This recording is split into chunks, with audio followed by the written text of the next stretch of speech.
Na nossa aula de hoje, vamos dar sequência ao estudo dos crimes praticados contra a administração da justiça e vamos também concluir a análise do Código Penal. Nós encerramos a última aula com o estudo do crime de fuga de pessoa presa ou submetida à medida de segurança, que está lá previsto no artigo 351 do Código Penal. Hoje nós vamos iniciar a análise com a análise do crime previsto no artigo 352, que trata da evasão mediante violência contra a pessoa, que tem a seguinte redação. Diz lá o artigo 352. Evadir-se ou tentar evadir-se o preso ou o indivíduo submetido à medida de segurança detentiva, usando de violência contra a pessoa.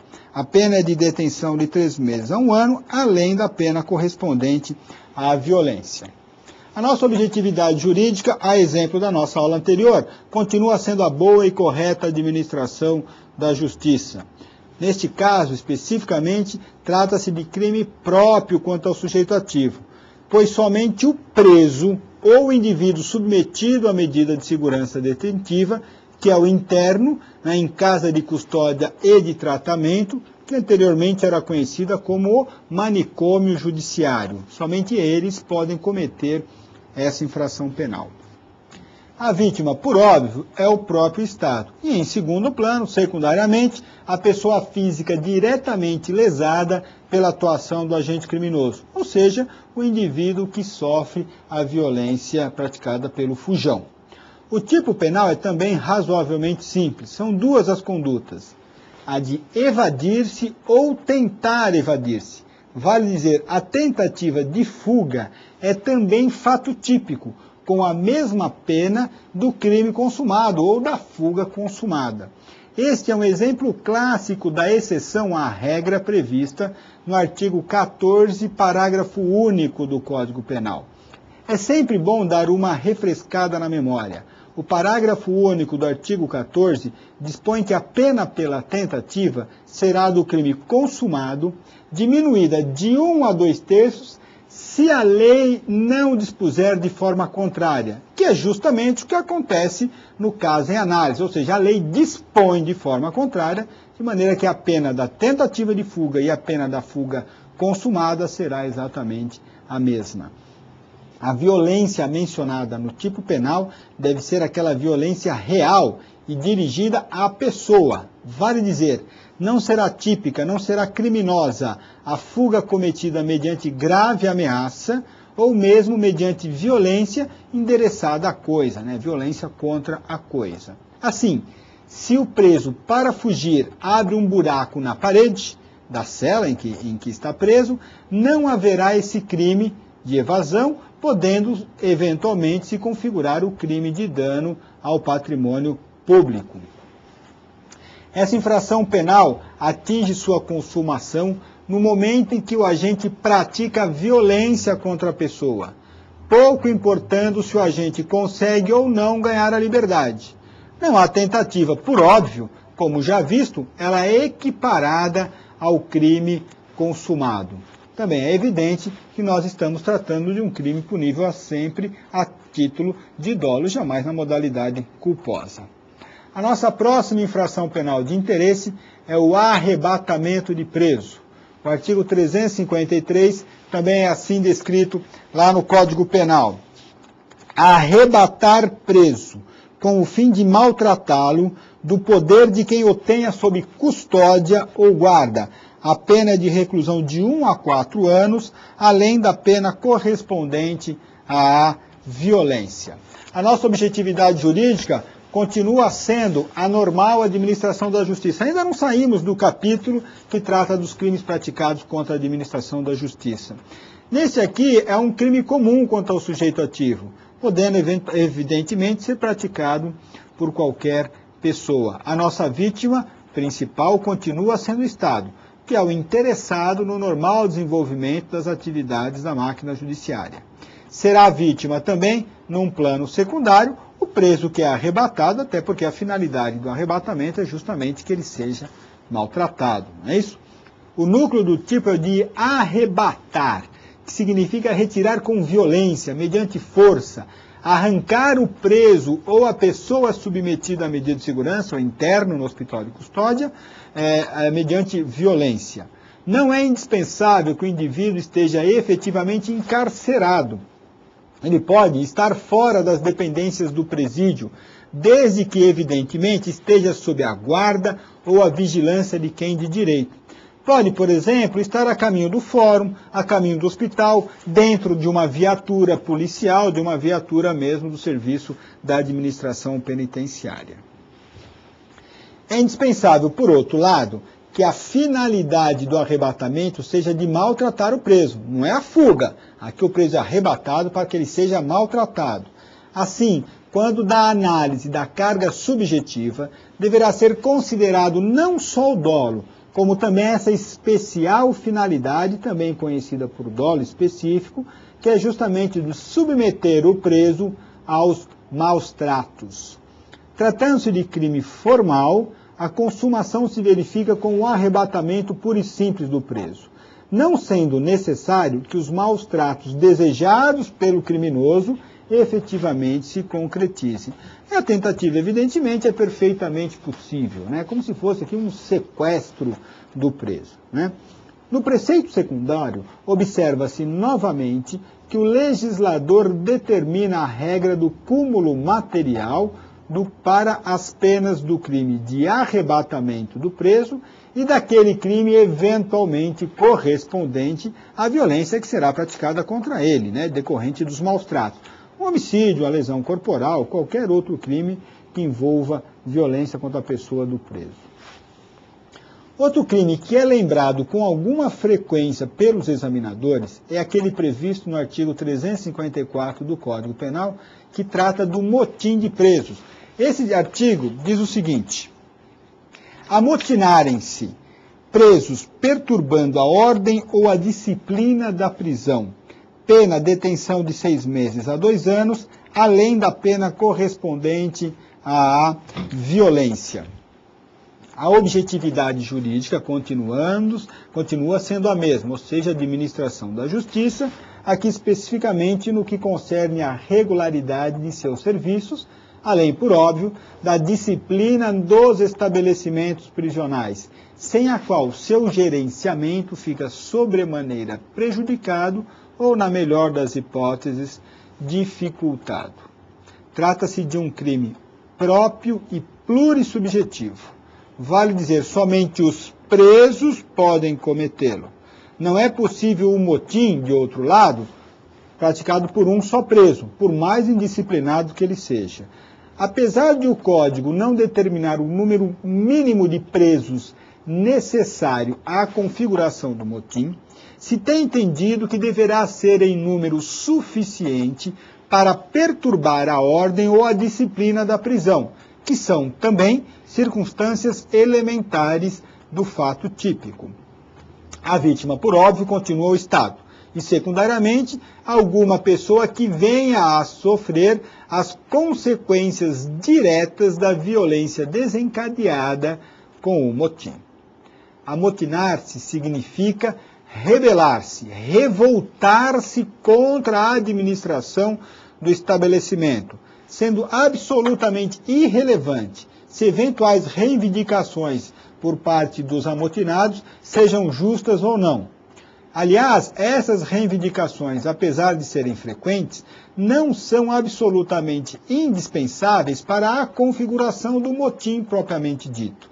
O motim se caracteriza por essa subversão da ordem por parte desse número de presos acima de 1, no mínimo 2, mas que seja um número suficiente para causar a desordem, afetar a disciplina do estabelecimento prisional.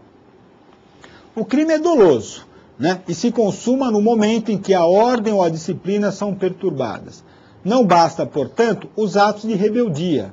É indispensável que tanto a ordem ou a disciplina sejam atingidas, ou sejam perturbadas com a ação dos amotinados. E a tentativa é perfeitamente possível.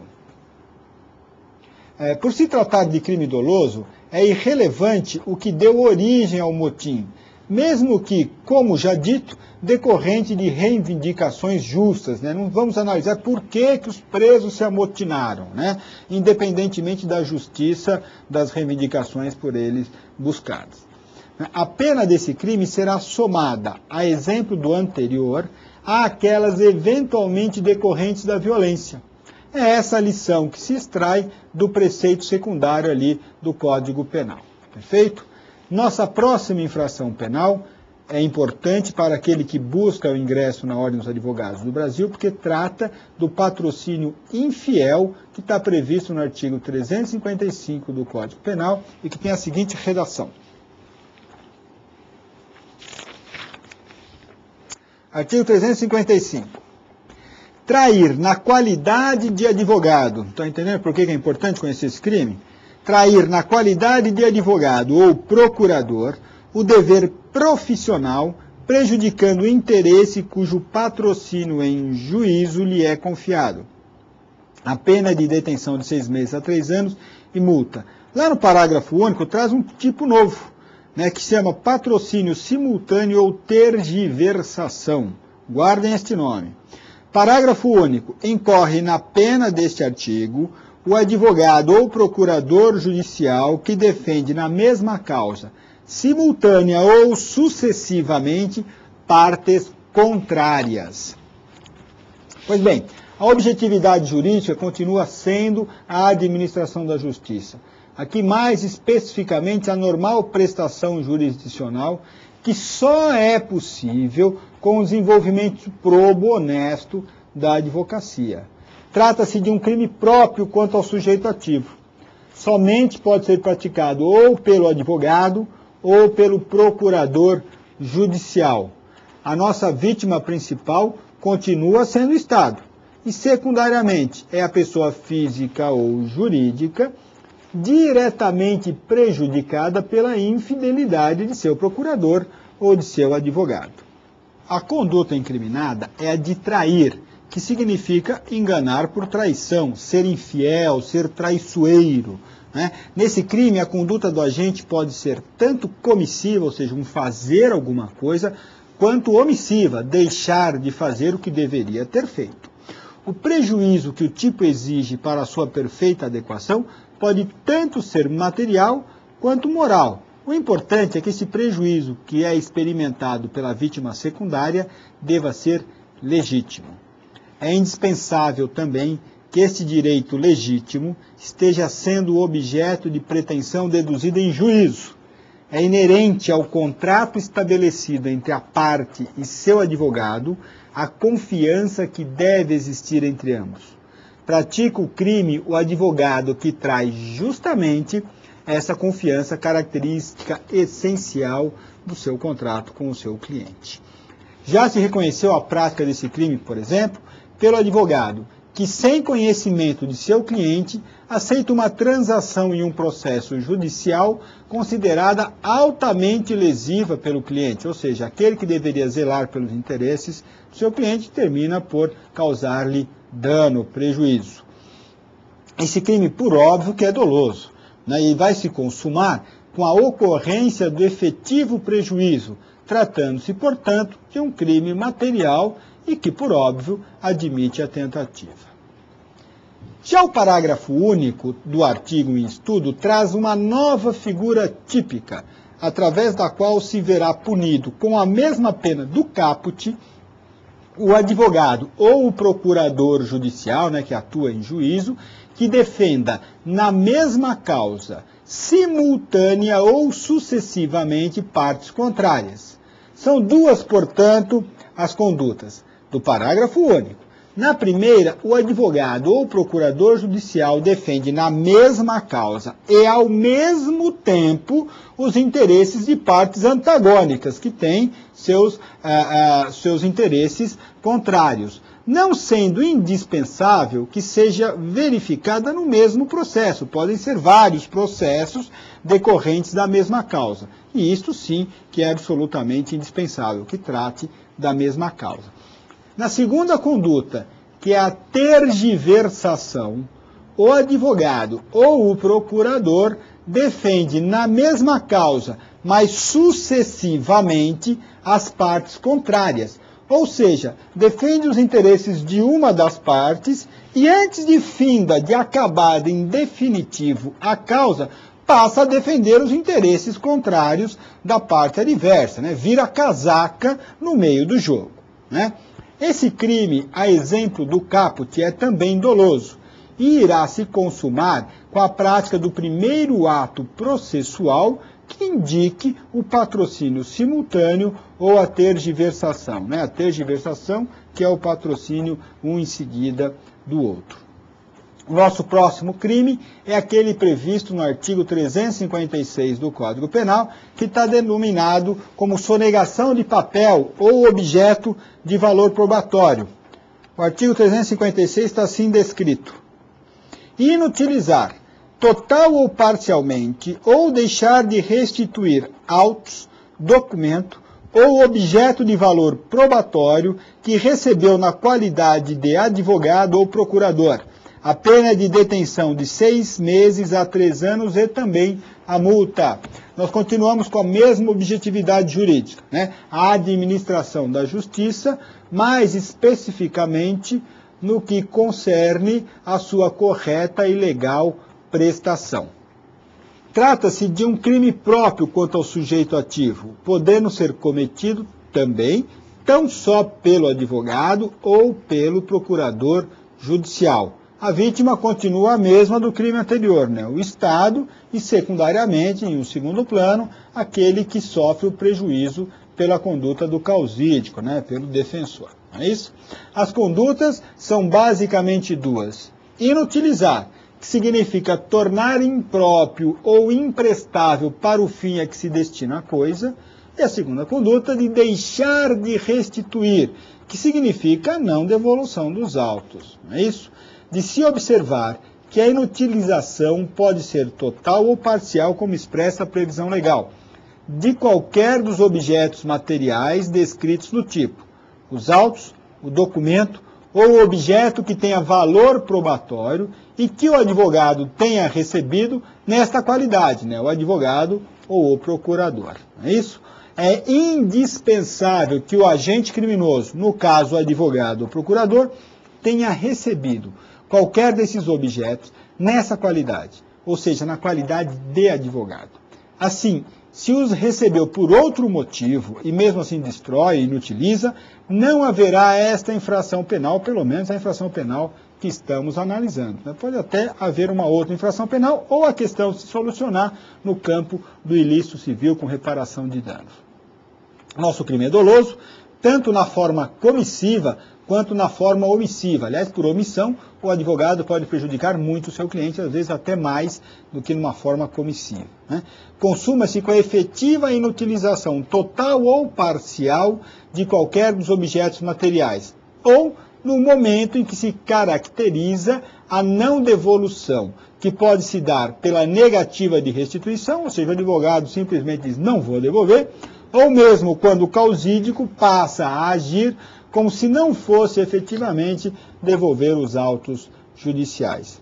É perfeitamente possível a tentativa apenas na forma comissiva, por óbvio, de fazer alguma coisa, né? Até porque não é possível tentar não fazer alguma coisa.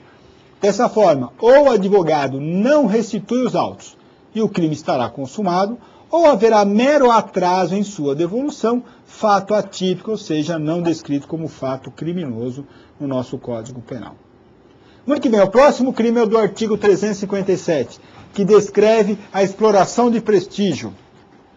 O artigo 357 está redigido da seguinte forma: solicitar ou receber dinheiro ou qualquer outra utilidade a pretexto de influir em juiz, jurado, órgão do Ministério Público, funcionário de justiça, perito, tradutor, intérprete ou testemunha. A pena é de reclusão de 1 a 5 anos e multa. Esse lá é o parágrafo único, uma qualificadora, né, ou causa especial de aumento de pena. As penas aumentam-se de 1/3 se o agente alega ou insinua que o dinheiro ou utilidade também se destina a qualquer das pessoas referidas nesse artigo, né? O juiz, o jurado, o órgão do Ministério Público ou funcionário da Justiça. Nós continuamos com a mesma objetividade jurídica, que é a proteção da administração da Justiça, aqui mais especificamente pela lisura dos atos dos seus servidores. Trata-se de um crime comum contra o sujeito ativo, sendo o Estado o sujeito passivo, enquanto titular da administração do Poder Judiciário. As condutas incriminadas são as de solicitar ou receber dinheiro ou qualquer outra utilidade. Essa outra utilidade pode ser de qualquer natureza, tanto moral quanto material. E o pretexto de recebimento ou da solicitação seria de influir aquelas pessoas que estão enumeradas no dispositivo legal. O juiz, o jurado, o promotor ou procurador de justiça, o funcionário da justiça, um perito, tradutor, intérprete ou testemunha, ou seja, todos atores do cenário que vai resultar na decisão daquele processo. Vejam que essa expressão, a pretexto de influir, demonstra efetiva fraude. Vale dizer, não haverá influência propriamente dita, mas o dinheiro ou a utilidade recebidos ou solicitados ou são com esta finalidade, ou seja, com a influência, a pretexto de influir, o que na verdade não vai ocorrer. O autor da infração penal estará enganando a vítima secundária, que ao entregar o valor ou a utilidade acredita sinceramente que o criminoso, que foi o que pediu, realmente irá exercer alguma influência. Mas, em verdade, não irá, né? O dinheiro é pedido para ele. Olha, você me dê 100 mil reais que eu vou influenciar o juiz, né, para decidir a causa neste ou naquele sentido. E, na verdade, o juiz nem está sabendo o que está acontecendo. É isso? Tanto é verdade que no parágrafo único desse mesmo dispositivo, a previsão de aumento da pena em 1/3 se o agente criminoso, vejam senhores, alega ou simplesmente insinua que o dinheiro ou a utilidade sejam destinados também a uma das pessoas enumeradas no caput. Vejam que a simples insinuação nesse sentido é o suficiente para a configuração da qualificadora ou da causa de aumento de pena. O que justifica a existência desta majorante é a insinuação de que o servidor também seja corrupto. Ou seja, naquele nosso exemplo, me dê 100 mil reais que eu vou influenciar o juiz, destes 100 mil, 50 mil são para o juiz, ou quem sabe com esses 50 mil eu consigo convencer o juiz. Enfim, ou ele alega ou ele insinua que o juiz também estará recebendo este dinheiro ilícito. Esse crime é doloso, não havendo previsão de incriminação na modalidade culposa. Consuma-se ou quando solicitado o valor para a primeira conduta, tem a vítima concordado ou entregar o valor ou não, isso é importante. Ou, em relação à segunda ação, no momento em que o indivíduo recebe o valor, ou seja, vai se consumar ou quando pede ou quando recebe. Na conduta de quando pede este valor, lá os 100 mil reais no nosso exemplo, não é relevante que a vítima efetivamente aceite entregar esse dinheiro. Para a conduta de solicitar, é possível a tentativa se o meio empregado para a solicitação for fracionável no tempo, como, por exemplo, um meio escrito. Já na segunda conduta, a tentativa também é possível e se verificaria na hipótese em que o valor não chega às mãos do autor do crime por circunstâncias alheias à sua vontade. O crime previsto no artigo 359, que por muito tempo foi o último do Código Penal, disciplina a desobediência à decisão judicial sobre perda ou suspensão de direito. O 359 diz o seguinte: exercer função ou atividade, direito, autoridade ou munus de que foi suspenso ou privado por decisão judicial, a pena de detenção de 3 meses a 2 anos ou a multa. Trata-se de crime que preserva a administração da justiça, que é afrontada pelo descumprimento de uma decisão judicial. É basicamente um crime de desobediência específica. Apesar de parte da doutrina classificar este crime como sendo comum, já que qualquer pessoa poderia cometê-lo, parece-me mais adequado dizê-lo crime próprio, na medida em que se exige que o indivíduo esteja impedido ou suspenso por decisão judicial no seu direito de exercer a função, a atividade, o direito, a autoridade ou munus. De maneira que me parece que esta segunda corrente doutrinária, que admite apenas o crime próprio, é a mais adequada. Sujeito passivo continua o Estado, né? Nossa vítima continua o Estado. A conduta é bastante simples. Basta que o indivíduo, impedido ou suspenso por decisão judicial, oriunda de processo civil ou processo criminal, de exercer qualquer das hipóteses taxativamente enumeradas no caput, desobedecendo assim aquela decisão judicial, de forma que efetivamente pratique os atos inerentes à função, ao direito, à autoridade, ao munus, etc. Okay? O crime é doloso, que envolve necessariamente, isto é importante, conhecimento de que está impedido ou suspenso da prática das condutas que foram lidas no caput. O desconhecimento acerca desta circunstância afasta a incidência da infração penal, ou seja, este conhecimento é um elementar do fato típico que deve também estar abrangido pelo dolo, né, o famoso dolo abrangente. Consuma-se a infração penal com o início do exercício em afronta àquela decisão judicial. Por se tratar de um crime habitual, não se admite a forma tentada, apesar de, evidentemente, como tudo em direito, haver pensamento em sentido contrário. Ou seja, não se considera como um crime habitual e, portanto, admite-se a tentativa. Nós entramos agora num novo capítulo, capítulo 4 deste último título, que trata dos crimes contra as finanças públicas. Ao final do nosso código, esse capítulo não existia até o ano de 2000, né? Mas ao final do nosso código, através da Lei 10.028 do ano de 2000, que disciplinou a Lei dos Crimes de Responsabilidade Fiscal, fez inserir este novo capítulo, que disciplina os crimes contra as finanças públicas. A nova legislação criou figuras típicas próprias, que estão nos artigos 359-A até o 359-H. Esses crimes nós vamos analisar basicamente em conjunto.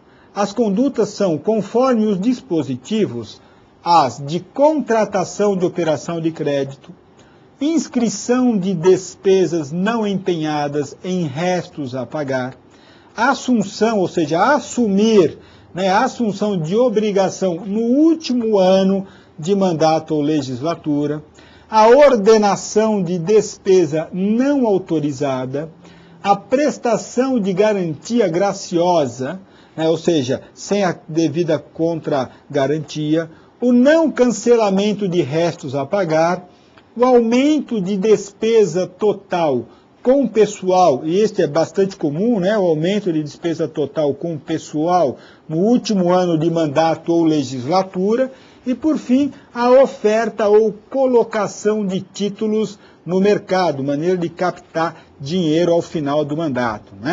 Observa-se que o nosso legislador quis cercar todas as possibilidades de malversação do dinheiro público por quem detém o poder para administrá-lo. Não é ato de improbidade civil, aqui é direito penal.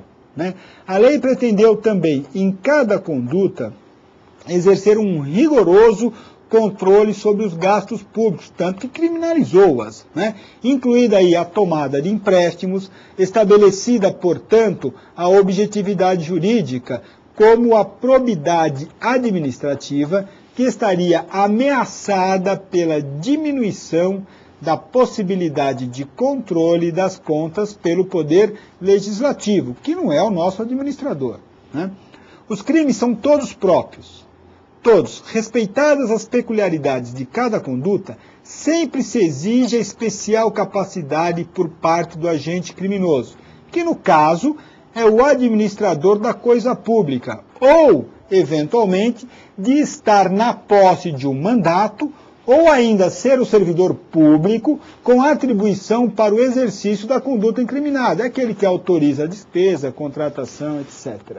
No artigo 359-A, pune-se o agente público que ordena, autoriza ou realiza operação de crédito sem prévia autorização legislativa. Observa-se que neste crime não se vê menção alguma a eventual prejuízo.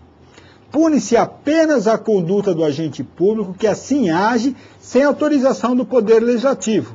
O que acontece com esta conduta? Ele reduz a possibilidade de fiscalização, que é uma das atribuições do nosso legislativo, né? Legislar, mas também fiscalizar as contas, a correta prestação de contas do Executivo. Já no artigo 359-B, a conduta incriminada é a de ordenar ou autorizar a inscrição em restos a pagar de despesa que não tenha sido previamente empenhada ou que exceda o limite estabelecido em lei. Restos a pagar está explicado ali no artigo 42 da Lei de Responsabilidade Fiscal. Diz lá, é vedado ao titular do poder ou órgão referido no artigo 20 da leizinha, nos últimos 2 quadrimestres de seu mandato, contrair obrigação de despesa que não possa ser cumprida integralmente dentro dele, ou seja, dentro do mandato, ou que tenha parcelas a serem pagas no exercício seguinte, sem que haja suficiente disponibilidade de caixa para este feito, ou seja, para o pagamento total do empréstimo contraído.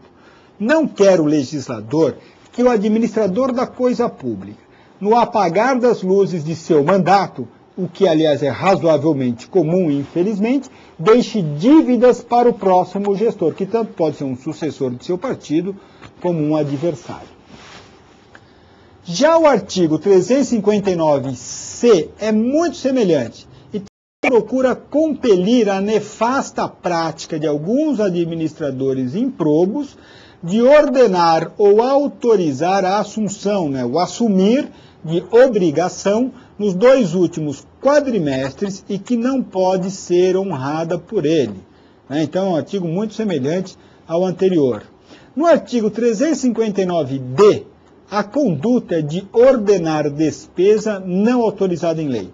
O administrador, assim, como todo e qualquer servidor público, tem suas atribuições perfeitamente descritas em lei, de forma que as despesas a serem ordenadas por ele, pelo administrador, que nada mais é do que um servidor público, devem constar de texto expresso legal. Busca proteger o equilíbrio orçamentário das contas públicas. Incriminou-se, portanto, a conduta daquele que, com poderes para tanto, presta garantia em operação de crédito sem que tenha sido constituída contra-garantia em valor igual ou superior ao da garantia prestada pela pessoa jurídica. Já no artigo 359-G, tipificou-se a conduta do agente público que dolosamente, aliás, todos esses crimes são dolosos, isso é muito importante, como já foi dito no início, ordena, autoriza ou executa ato que acarrete aumento de despesa total com o pessoal nos 180 dias, ou seja, cerca de 6 meses, anteriores ao final do mandato ou da legislatura. Tenta-se impedir uma prática odiosa e corriqueira de administradores que, para se reelegerem ou elegerem seus candidatos, inchavam a folha de pagamento, contratando grande número de servidores, muitas vezes sem nenhuma necessidade, resultando em grave prejuízo ao erário público. Por fim, o artigo 359-H, que pune com reclusão de 1 a 4 anos a conduta daquele administrador que dolosamente ordena, autoriza ou promove a oferta pública ou a colocação no mercado financeiro de títulos da dívida pública, sem que tenham sido criados por lei ou sem que estejam registrados em sistema centralizado de liquidação e de custódia. O que tenta o legislador? Evitar o endividamento futuro e irresponsável, já que a colocação no mercado de títulos da dívida pública é uma forma de levantamento de recursos que gera obrigação a ser honrada no futuro. Desta forma, todo o controle sobre tais operações se mostra necessário, até porque uma maneira boa de capitalização de recursos é justamente colocar os papéis públicos em negociação no mercado.